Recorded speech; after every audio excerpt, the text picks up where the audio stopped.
Bonjour et bienvenue à cette nouvelle vidéo dans laquelle on a eu l'occasion de tester la 250 FE 2020. Et si ce n'est pas déjà fait, clique sur le bouton juste en dessous pour t'abonner à notre chaîne YouTube et aussi sur la petite cloche pour recevoir une notification à chaque fois qu'on publie une nouvelle vidéo.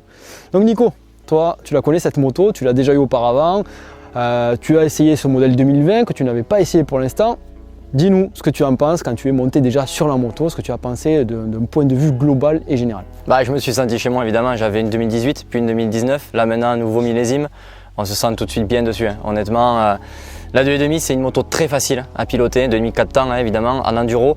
Ça n'a pas changé, au niveau de la partie cycle ça reste maniable, ça reste très sain. C'est une moto que moi j'ai beaucoup utilisée en cross dans les années avant, maintenant je vais mettre beaucoup plus à l'enduro. Et c'est une moto polyvalente. C'est sûr qu'il manque un peu de puissance pour faire du motocross, mais on pouvait quand même sauter de l'enduro au cross sans problème avec la même moto. Et quand tu parles de maniabilité, est-ce que tu penses que c'est une moto qui est destinée plutôt aux débutants ou plutôt aux pilotes confirmés? Il y a d'autres motos plus maniables, d'autres marques, mais honnêtement non, sur la 2.5 c'est très léger. C'est relativement maniable, on peut faire mieux je pense pour de l'enduro, mais après voilà, c'est une moto qui est tellement homogène, comme je te l'ai dit, on peut l'utiliser en compétition, même en motocross, on peut faire du motocross avec cette moto, et en enduro on peut attaquer dans les spéciales et dans le franchissement, c'est très trialisant comme moto, c'est très facile à piloter, donc feu pour tout le monde quoi, même qu'on soit débutant ou confirmé en fin de compte. Tu nous as parlé de facilité d'utilisation, de maniabilité, maintenant parle-nous du moteur. On a tendance à se dire que sur un 2.5 il va peut-être manquer un petit peu de puissance. Toi tu penses quoi par rapport à ça?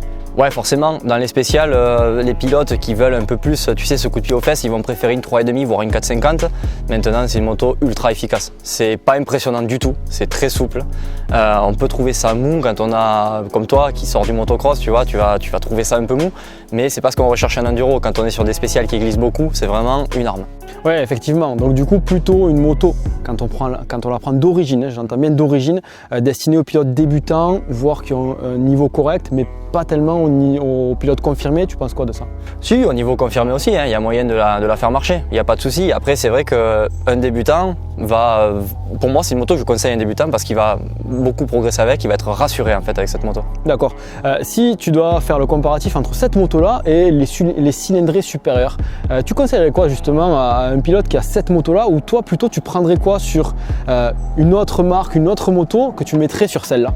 C'est marrant parce que moi en enduro j'ai toujours pensé que la 3.5 et surtout chez Husqvarna c'était vraiment la moto qui était au top.